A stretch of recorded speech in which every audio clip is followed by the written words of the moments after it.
So you're looking for a budget gaming PC under $700 and you don't want to build it by yourself? If the answer is yes, you found the right video. Because in this video, I will show you 3 different gaming PCs that you can actually buy right now under $700 that will be actually decent for 1080p gaming, and at the end I will give you a recommendation because I don't actually recommend you buying the last PC that I will mention, and I will explain why, especially if you want a gaming PC that is upgradable down the line, because the first 2 gaming desktops are great for gaming right now, but those are not the best for future upgradability, so make sure to stay until the end of this video. And if you have a budget above $700, down below in the description you will have a bunch of Prebuilt PCs that I do recommend you buying for the best performance that you can get for the price. Without more to say, let's start with the video. So with the first gaming desktop, we have the HP Pavilion Gaming Desktop TG01-2170m. This one is just $550 and you get the Ryzen 3 5300G for the CPU and the RX 5500 for the GPU. You also get 8 gigs of RAM on dual channel. This means that you get 2 sticks of 4 gigs at 3200 MHz and 256 gigs of SSD. This PC, for the price that you pay, it's actually pretty good at 1080p 60 FPS on average gaming, especially on those esports titles that I always mention, such as Valorant and CSGO. Those are going to run at above 60 FPS, of course, but you're going to be able to run most of 1080p games at 60 FPS average, of course depending on the graphics settings. If you want to play, let's say, Red Dead Redemption 2 on the highest settings, that is not going to be possible, but if you want to play games like GTA 5 in medium to high settings, 60 FPS on average,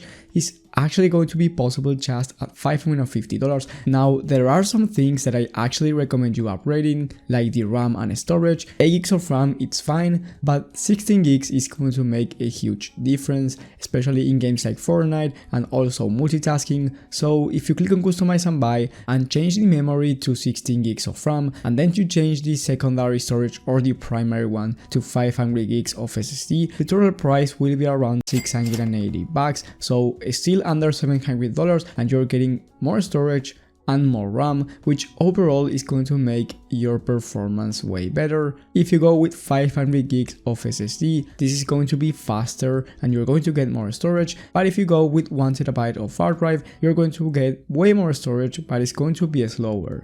So if you want to download a lot of games, then I think that 1 TB of hard drive is going to make sense, but if you're going to download competitive titles, then I think 500 gigs of SSD is going to be the right option for you if you want to stay under $700. I actually have an HP Pavilion gaming desktop, although the one that I have is more powerful than this one. I actually have a whole review about it that you can go ahead and watch it in the top right of the screen, so if you're interested on this PC, it's definitely worth the watch. The next one is another one from HP, but this time is the VIC-215L. This one it's around $700, but it's way better on performance than the last one. You get a better CPU with the Ryzen 5 5600G, and you get a way better GPU with the GTX 1660 Super. The main difference here is the gaming performance at 1080p.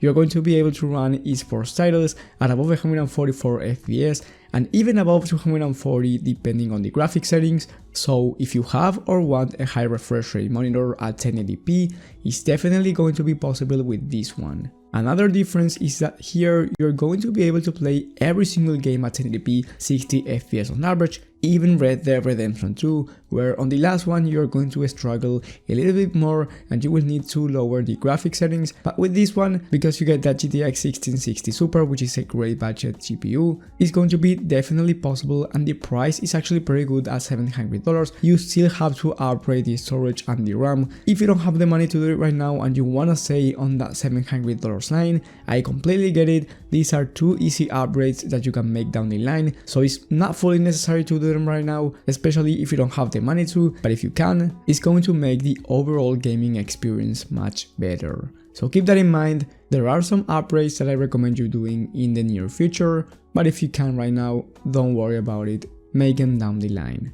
Now, these two gaming desktops from HP are not system integrators. If you don't know what's the difference between an OEM system and a system integrator, basically on the system integrator you're going to be able to upgrade every single part, where here with these two HP PCs you're not going to be able to upgrade everything and take out the parts that you want because some of them are proprietary. This is not a bad thing for a starter gaming desktop, and especially if you don't wanna upgrade it over time, you just wanna plug it and play, then it's not a bad thing. But if you're looking for something that's upgradable down the line, maybe you don't really care about the gaming right now, but you're looking for something that can be fully upgraded over time, you wanna go for a system integrator. Now, the main problem here is that under $700 you are not going to be able to get a great Prebuilt PC that it's upgradable over time and doesn't suck right now. The only one that it's actually decent is the one from Light Technology that has the Ryzen 5 5600G, but you get 8 gigs of RAM, which is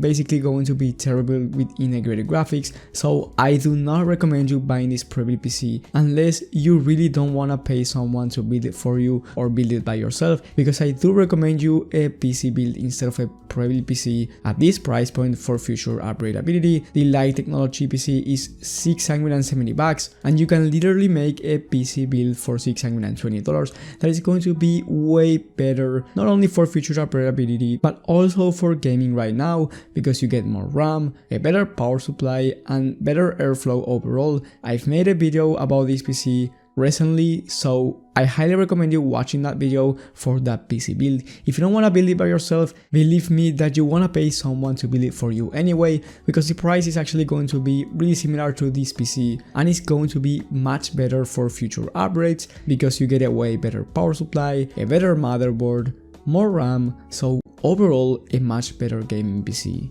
But if you want the best gaming performance for now, I think the HP PCs are going to be the best option for you, unless you wanna upgrade a bunch of stuff. The things that you won't be able to upgrade on the HP Pavilion are the motherboard, power supply and the case. Of course you can swap out the case, but you will need, like I said before, a new motherboard and a new power supply. Of course you can change things like the CPU, GPU, RAM and storage. I hope this video was helpful for you. If it was, please leave a like and subscribe, and most importantly hit that bell button so you get notified when I upload this type of content, which I do from 3 to 5 times a week. Thank you guys for watching, thank you for the support, and I will see you on the next one.